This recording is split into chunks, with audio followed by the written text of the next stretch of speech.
Hey, what's up? It's me, Jessica J, and as promised, stay right there. As promised, I have a second video for you today, which is a follow-up of yesterday's video where I talked about why you have crippling approach anxiety and how you can take care of it. So yesterday, one of the things I mentioned in regards to why you have approach anxiety is not having a set of standards or criteria for who you would want in your passenger seat when you're looking for the women you want. Which brings me to today's topic, which is which women are not worthy of your time going into 2020 and what type of woman is. So like I said, this video is one of three. It's number 2 in the private videos I'm doing as a special preview to what you're gonna get if you attend my live boot camp in March in Austin, Texas. So make sure you watch now while you still can because it's not gonna be up much longer. And at the very end, I'm gonna give you even more details on what the event's gonna be like and how you can participate. So the first type of woman who you wanna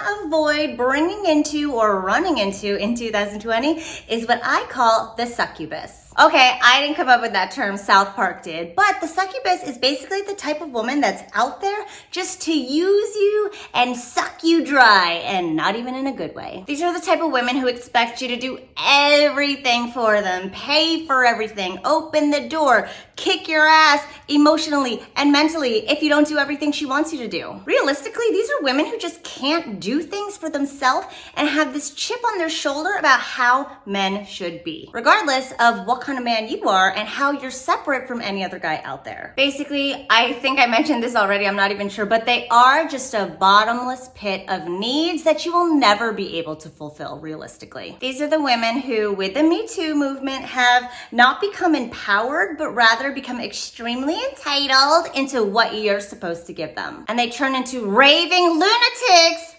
when you don't provide. The second type of woman you need to avoid is what I like to call the saver/fixer. These are the women who come in and they love bomb you. And love bombing is when she's giving you all these things and she's always available and she's always loving no matter what, even if you don't call her back or text her ever. What love bombing does is it keeps you mentally and emotionally in debt to her. But realistically, she sees you as a pet project, as somebody that she can mold and make into her own, and somebody who's basically eventually gonna suck you dry because she thinks that she can with all the stuff she gave you in the beginning. And I'm sure as a guy at first, it's like, oh my God, she wants to give me head all the time. But I'm gonna tell you right now, no woman wants to do that all the time unless she's thinking about what she's gonna get in return. And like the succubus, these women will expect a lot in return. The third type of girl you need to be wary of is the one I call the boy crazy bitch. These are women who like super flirty, super sexual, super into you. But really, they just have daddy issues that forces them to feed unrelentingly on male attention. So fine, maybe you're the guy who finally decides to wife her up and take her on. Well, guess what? That is not going to satisfy her bottomless pit of need for male attention. So what's going to happen when you do commit to her? Exactly. She's going to take advantage of that commitment and still need male attention from other men because your male attention is going to be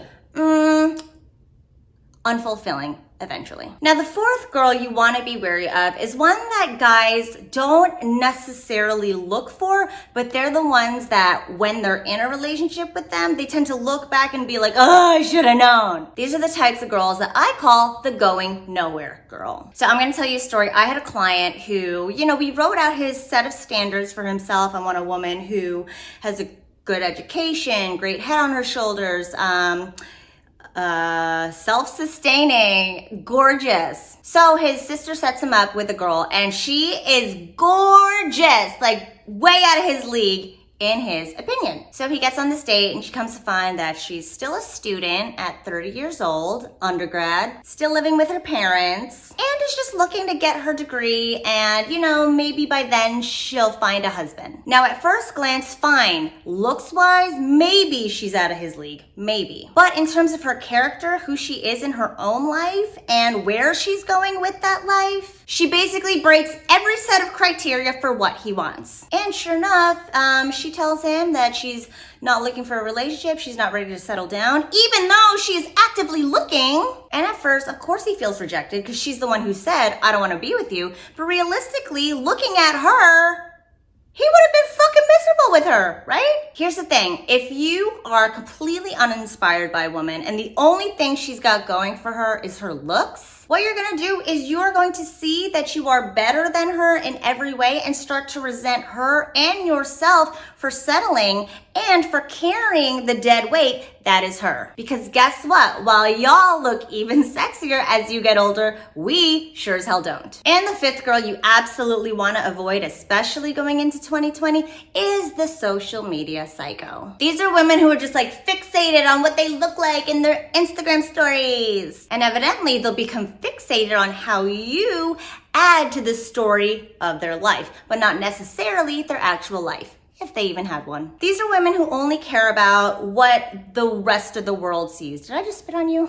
And how you can help her image, so to speak. In this day and age, it's so easy to realize you're with this type of girl before it's too late because they're so hard to spot up front. And the reason you want to be careful of them is because a woman who's way too fixated on the outside means there might not be a lot going on inside. And if she can't fulfill herself, how is she going to fulfill you in your life? Again, these are all things you have to take into account when it comes to having a set of criteria of women who are worthy of you, going back to yesterday's video. Now on to the one woman who is worth your time. The one woman who is absolutely worth your time is the one who fits your criteria for what you absolutely want for yourself and what you absolutely don't want for yourself. Then after all that, she's the one who's actually left standing after you make sure that she's not one of these 5. And this is exactly the type of process I'm gonna put you through with 10 to 15 girls that you get to put through your filter process